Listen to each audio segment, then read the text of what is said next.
Hey guys, welcome to our YouTube channel Study Regna. Today we'll discuss about BSc Honors Mathematics Semester 2. Here is the syllabus.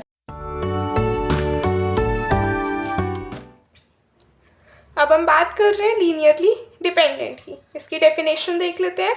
A subset S of a vector space V is called linearly dependent if there exists a finite number of distinct vectors u1, u2 up to un in S and the scalars a1, a2 up to an not all zero such that a1 u1, अब a1 क्या है आपके पास scalar, u1 क्या है आपके पास vector, तो a1 u1 plus a2 u2 up to an un it is equals to 0. In this case we say that the vectors of S are linearly dependent.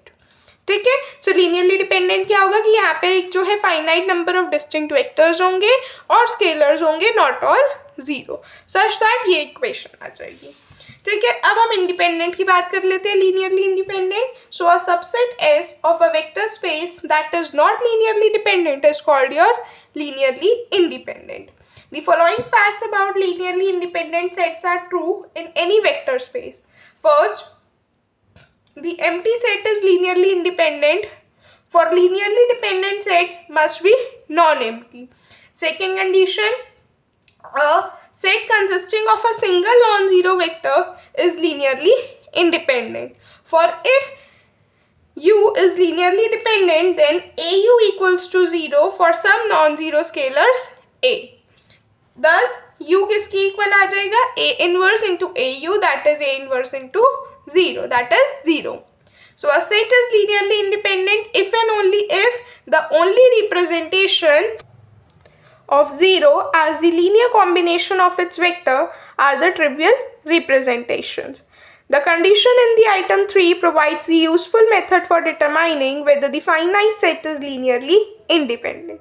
So इसके ऊपर based अगर questions आते हैं linearly dependent या independent के, इसके questions बहुत simple से हैं। ठीक है, देखो हम करेंगे क्या क्वेश्चंस में। सबसे पहले जैसे हमारे पास यहाँ पे एक ये क्वेश्चन गिवन है कि check whether the set is linearly dependent और इंडिपेंडेंट।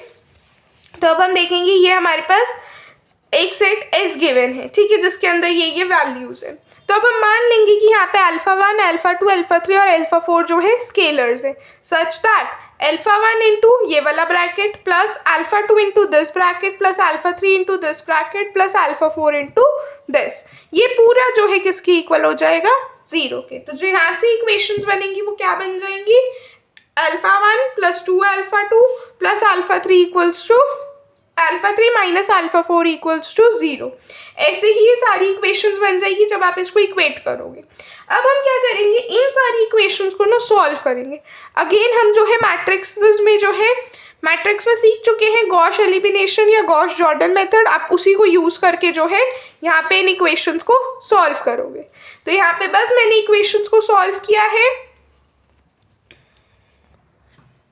और यहाँ पे इक्वेशन को सॉल्व करने के बाद मैं यहाँ तक आ गई, मैंने गॉस जॉर्डन मेथड यूज किया, अब मैं यहाँ तक आ गई। अब यहाँ पे मेरी जो है इक्वेशन क्या बनेगी, इक्वेशन मेरी बनी अल्फा 1 प्लस 2 अल्फा स्क्वायर, देख लेंगे एक बार, मेरी इक्वेशन आ गई alpha 1 plus 2 alpha 2 plus alpha 3 minus alpha 4 equals to 0।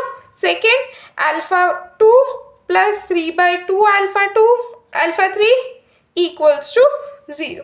ये मेरे पास अब दो इक्वेशन बन गई। अब आप यहाँ पे देखो अगर ध्यान से, तो आपके पास जो है ये थर्ड कॉलम, ये नॉन पिवट कॉलम है, तो इसकी जो कॉरस्पॉन्डिंग एंट्री होगी वो क्या हो जाएगी, इंडिपेंडेंट। वो कोई भी वैल्यू ले सकता है, वो एक इंडिपेंडेंट वेरिएबल बन गया, यानी कि उसकी कोई भी रियल वैल्यू हो सकती है। तो इसका कॉरस्पॉन्डिंग एलिमेंट कौन सा, सबसे पहले तो ये देख लो अल्फा 3, तो इस अल्फा 3 की आप वैल्यू कोई भी ले सकते हो। अब मान लेते हैं 2, ठीक है, अब मैंने 2 ले ली यहाँ पे, तो आप यहाँ पे वैल्यू डालोगे तो अल्फा 2 कितना आ जाएगा, -3। फिर आपने अल्फा 1 डाला तो क्या आ जाएगा, अब देखो अल्फा 4 कितना है, अल्फा 4 तो 0 ही है ना, डायरेक्टली यहाँ से दिख रहा है, ये मैंने एक लिखी नहीं इक्वेशन, अल्फा 4 0 ही है, तो ये 0 हो गया। अल्फा 3 कितना है, 2 अल्फा 2 कितना है, -3, तो ये आ जाएगा अल्फा 1 -2 इंटू -3 माइनस अल्फा 3 है 2 तो ये आ जाएगा 6 - 2 यानी कि 4। ठीक है, तो यहाँ से मेरे पास जो अल्फा 1 आ गया वो आ गया 4। तो मेरे पास जो वैल्यूज थी वो सारी आ गई। कितनी कितनी आ गई? अल्फा 1 की वैल्यू 4, अल्फा 2 की वैल्यू -3, अल्फा 3 आ गया 2, अल्फा 4 आ गया 0।